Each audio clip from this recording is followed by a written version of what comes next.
rain at times, and it seems like there's some freshly cut trees. It makes me wonder if it's related to that story, if you guys remember, where they say they wanted to clear 1/3 of the park. And what did I read today? How about this one? Apparently, here's a clear story of somebody using a drone in a bad way. I don't think they care about things like registration and stuff, huh? This one says, Webster Parish drone operator accused of being a peeping Tom.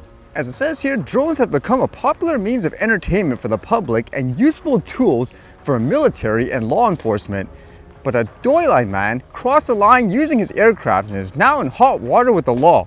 Webster Parish Sheriff's deputies have arrested 62-year-old Thomas Robert Minchell of the 400 block of Oak Drive, Doyline, on several charges after receiving reports he was flying a drone over another person's property and allegedly recording a juvenile. Just before the owner called our office, Minchell reportedly was sitting at the corner of her driveway flying his drone in her yard.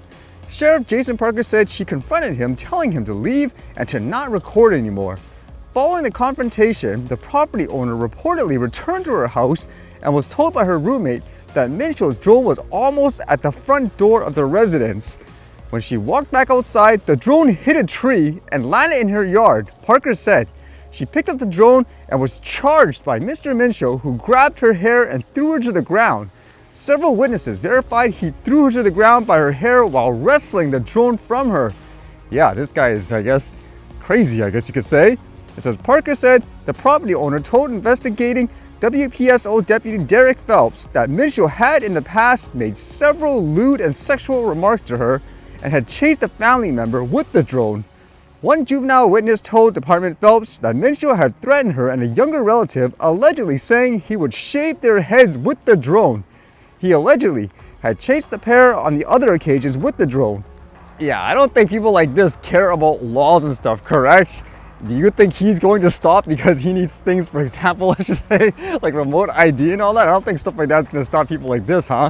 It says, Parker said Minchell's charges include trespassing with a UAV, simple battery, and peeping Tom. Minchell is currently booked into the Bio-Dorset Correctional Center. So what would you think here? What would you think would be the appropriate type of punishment this guy should get for what he did? It kind of brings up that point too, as I mentioned. There's already existing laws to take care of people like this, and you can see here, I mean, all the drone regulations and stuff, it just affects the regular average individual using it in a perfectly safe way and all that. And this guy, he's not gonna pay attention to it, right? And in terms of drone use, this was actually a fascinating story. I read about this before, where when it comes to things like sharks, a lot of people, even myself, would have the assumption where you see one, it's gonna come after you or eat everything in its path just based on movies and all that. But there are people who document them, and when you see how close they are with photos and videos, it makes you wonder, hey, this completely distorts what I know about sharks and all that. So in this case, somebody captured, I guess, this aerial view, and there was these sharks, I guess, swimming among things like dolphins and all that, and they're like, hey, what's going on? They're like being, I guess, nice to each other. This one says, eerie detail in drone footage disproves captivating dolphin myth. Pretty hectic. Some surfers got much more than they bargained for while catching waves at a popular beach last weekend after crazy drone footage revealed it wasn't just a pod of dolphins swimming near them, undoing a commonly held belief by Aussies. Sydney photographer Jackson Johnson headed up to Byron Bay with friends last week and decided to send his drone up over the waves to see what he could spot in the water just after sunrise on Saturday. We were up there for a 7-day getaway to film and enjoy the beauty of the Upper East Coast. It's one of our favorite spots to visit for sea life. Johnson was not disappointed and spotted an array of wildlife from above, including dolphins, whales, and a stingray, but it was the presence of another species which left him shaken. It says, quote, took me a bit to realize, but there were several great white sharks, at least I think they were greats, lurking amongst the pod of dolphins and feeding on tuna or kingfish. Pretty hectic, he said online.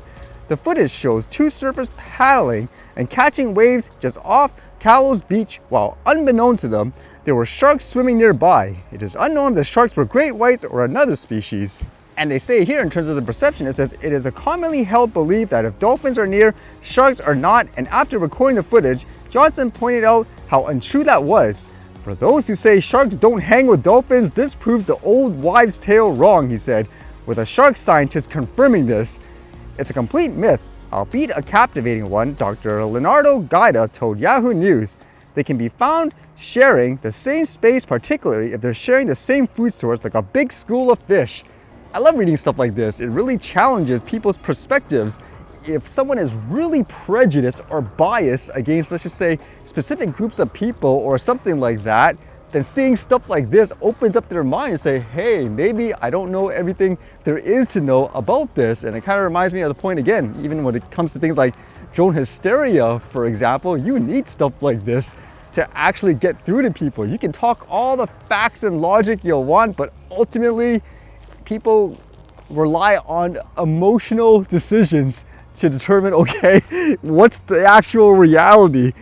And again, like here too, people are using drone in a great way. Imagine how many other people in different parts of the world would say, nope, it's terrible, never use drones in these ways around animals and all that, but you can get so much useful information.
All right, see you guys later.